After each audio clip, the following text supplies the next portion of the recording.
যেই আমি এত ঘুরতে পছন্দ করি, এবার ঈদের পর সেই আমি কোথাও ঘুরতে যেতে চাচ্ছিলাম না। কারণ আমার একদমই ইচ্ছে করতেছিল না। জাস্ট মা বোনদের বাড়ি দাওয়াত খেতেই যাচ্ছিলাম। এছাড়া বাসা থেকেও বের হচ্ছিলাম না।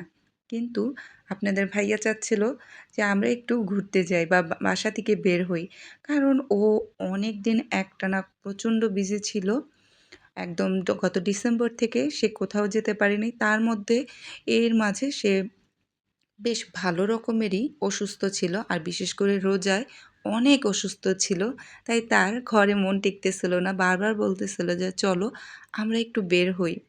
তারপর তার এই বারবার বলা রিকোয়েস্টে সন্ধ্যার পর আমরা বেরিয়ে পড়লাম। অবশ্য এলাকাতেই ছিলাম। রিক্সা দিয়ে ১ম এলাকায় একটু ঘোরাঘুরি করলাম। তারপর হাঁটতে, হাঁটতে চলে আসছিলাম ৩০০ ফিটের এই সাইডে। যেহেতু আমার বাসা থেকে কাছেই, তাই এদিকটাই আসলাম। আর এসে দেখি বসুন্ধরা যে কনভেনশন হলটা আছে, সেখানে ঈদ উপলক্ষে ওরা কিন্তু খুব সুন্দর করে সাজিয়েছে। এছাড়া এই এখান দিয়ে যে লেকটা তৈরি করেছে, এই লেকে দেখলাম ওরা টার্মিনাল তৈরি করেছে। বুঝতে পারলাম যে এখানে খুব শীঘ্রই স্পিড বোট দেওয়া হবে।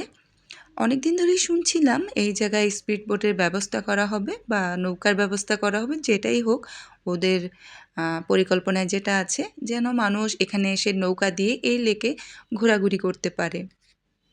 তো এটা দেখে খুব ভাল লাগতেছিল যে কনভেনশনের কাছাকাছি একটা আ বোট স্টেশন ওরা তৈরি করেছে। তার মানে কাজ মোটামুটি আগাচ্ছে।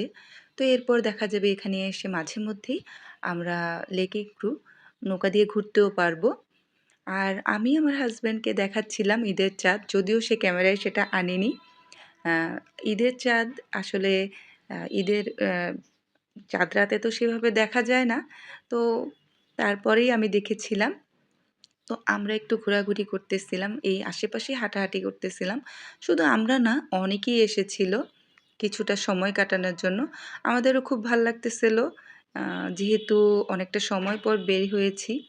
যদিও আমার কেন জানি এবার ঈদের পর নিজের ঘরেই ভাল লাগতেছিল। মানে বাসায় শুয়ে বয়ে খেয়ে এইভাবেই দিন পার করতে ভাল লাগতেছিল। বাট তারপরও বের হয়ে পড়লাম টুনাটুনি ২ জনে মিলে রাত্রি ভ্রমণে। তো রাতের বেলা ঘোরাঘুরি করতে আমাদের দুজনেরই খুব প্রিয়।